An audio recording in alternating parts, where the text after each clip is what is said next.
What's up, guys? I just decided I would, well, this is actually my first water build, and I wanted to do a build log for it.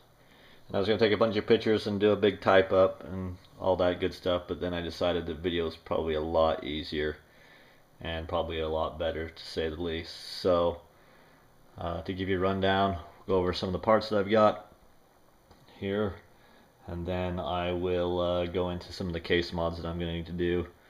So I'm sure where this is the first time I've ever did a water-cooled system, I'm going to need some help from you guys. So we'll make this short and sweet because a lot of you are probably already familiar with a lot of this stuff, and there's tons of reviews and all that good stuff out there. So start off with the processor, i7 3960X. I'm not sure where the box is at. It's black, nothing special. Processor. I actually didn't even intend on buying this, but I threw a bid on eBay on it and ended up winning it. So that's the story of that. Got the ASUS Rampage 4 Extreme motherboard. I'm looking forward to this. Great board. Everything I've read about it seems to be pretty legit. I really like the fact that it handles 64 gigabytes of memory. This machine actually I'm building, I do game a little bit, but the main reason I'm building this machine is for 3D rendering and video editing, basically. But I'm not going to lie, I do play Battlefield 3 and Diablo 3. And so you always got to keep that in mind when you're building a system. So motherboard. Graphics card. This is actually the graphics card out of my old system. It's been a great card. It runs everything that I need just fine, so I decided not to upgrade my graphics card with this new build. And it's a great card. The only problem is with this aftermarket MSI card is I wasn't able to find a water block for it. So,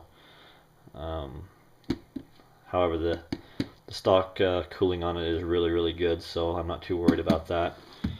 Up next, I got a SwiftTech. These are actually just barely come out here not too long ago, so I'm interested. Like I said, I've never done water cooling, and this intrigued me quite a bit because the pump is actually built on top of the water block. So I'm interested in seeing on how this finds out. And when I originally planned to build this system, I was just going to do the CPU water cooled, and then you know how it goes, one thing leads to another, and next thing you know you're knee deep in it. And I actually come across these water blocks for the motherboard I have.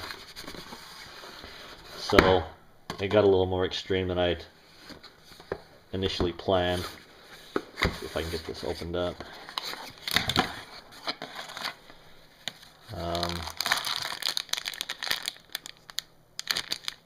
These are really nice. And I figured if I'm going to overclock this, you know, I don't know how much difference really the south bridge and the MOSFET make by water cooling them. But I figured I was already this deep into it, so I might as well just go the whole 9 yards with the water cooling. Currently all I'm really waiting on is my fittings. I wanted to order all of my stuff and kind of figure out how my loop was going to work before I ordered my fittings. Next up, Samsung SSD. From what I've read about these and what I've compared them to other drives, these drives are probably one of the fastest drives out right now, and I'm looking forward to having an SSD. It'll be my first. 64 gigs of G.Skill Ripjaw Z memory. This is just, I believe this is 133 or 160, excuse me. And from what I've read, when you're running quad channel, you really can't tell that big of a difference between your memory speeds. So I'll probably definitely tighten up the timing on these, and maybe even run them at 133. We'll see how it runs. Got the EK multi-option 150 res. I intend on mounting at the top of the case. We'll see how that goes. I believe this is Primo Chill tubing, 3/8 inside, 5/8 outside, diameter tubing.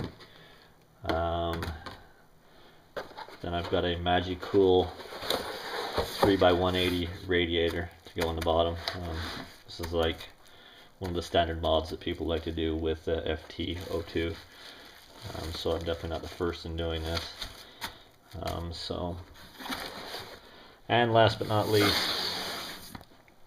AX1200i power supply. These recently come out. I was going to order the AX1200. I'm glad that I didn't. I'm glad that I actually seen this one because it's supposed to be the bee's knees from what I read and heard about it. So I'm definitely happy I picked this up before the 1200 X. So that's just kind of a rundown of parts.